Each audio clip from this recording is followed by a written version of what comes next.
Hello friends, இன்னைக்கு உருளைக்கிழங்குல ஒரு snack recipe பண்ண போறோம். அது எப்படி செய்யறதுன்னு பார்க்கலாம். வாங்க வீடியோக்குள்ள போலாம். நான் 2 பெரிய உருளைக்கிழங்கா ஒரே மாதிரியான உருளைக்கிழங்கா எடுத்திருக்கேன். சின்னதா எடுத்தீங்கன்னா அதே மாதிரி எடுத்துக்கோங்க. இதை தோலை சீவிக்கலாம்.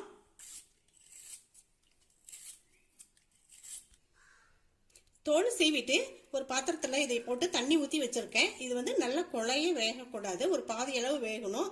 ஸ்டவ் ஆன் பண்ணி வச்சு வேக வச்சு எடுத்துக்கலாம். வேக வச்சு எடுத்துட்டேன். இதை வந்து சீவிக்கலாம்.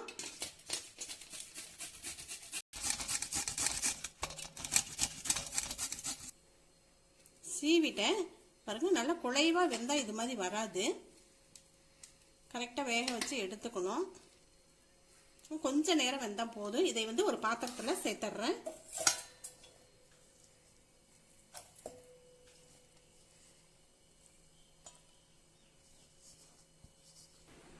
அரை டீஸ்பூன் மிளகுத்தூள் சேர்க்கிறேன்.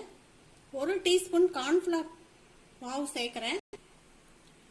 1 டீஸ்பூன் தனி மிளகாய் தூள் சேர்க்கிறேன். இதுக்கு தேவையான சால்ட் சேர்த்துக்கிறேன். எல்லாத்தையும் ஒண்ணா நல்லா பிசைஞ்சிக்கலாம். பிசைஞ்சிட்டேன். இப்ப இதை வந்து சின்ன சின்னதா உருண்டையா அப்படியே உருட்டி எடுத்து வச்சுக்கலாம். எந்த சைஸ் வேணுமோ அது மாதிரி நீள வாக்குலையும் பண்ணலாம். இப்படி உருட்டியும் எடுத்து வச்சிடலாம். எல்லாத்தையும் உருட்டிட்டேன். இது மாதிரி நீல சைஸ்ல ஒரு 4-5 உருட்டி எடுத்து வச்சிருக்கேன். எண்ணெய் ஊத்தி வச்சேன். எண்ணெயும் சூடாயிடுச்சு.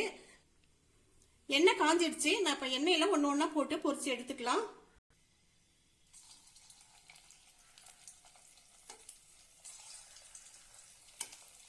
ஸ்டவ்வை லோ ஃப்ளேம்லயே வச்சுக்கோங்க.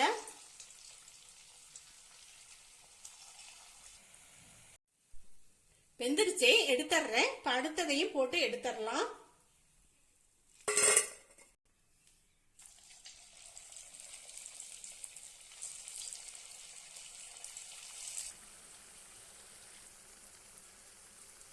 இதுவும் வெந்துருச்சு. இதையும் எடுத்துறேன்.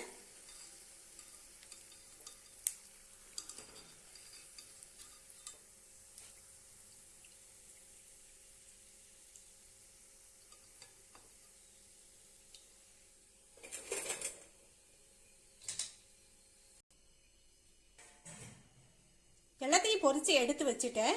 ரொம்ப நல்லா டேஸ்டா இருக்கும். குட்டீஸ் தான் ரொம்ப விரும்பி சாப்பிடுவாங்க.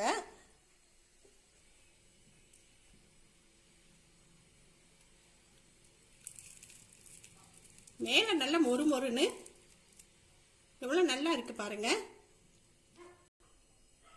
கண்ணு சாப்பிட்டு பார்த்து சொல்லு. என் பேரை சாப்பிட்றான். டேஸ்டா இருக்கு பாருங்க, எந்த அளவுக்கு நல்லா மொறு மொறுன்னு இருக்குன்னு. இந்த வீடியோ பிடிச்சிருந்துச்சுன்னா ஒரு லைக்கை கொடுத்துருங்க. ஃப்ரெண்ட்ஸுங்களோட ஷேர் பண்ணிக்கோங்க. சப்ஸ்கிரைப் பண்ணிக்கோங்க. பக்கத்துலேயே இருக்கிற பெல்லை டச் பண்ணுங்க. ஆளுங்கிற ஆப்ஷனையும் டச் பண்ணுங்க. நன்றி.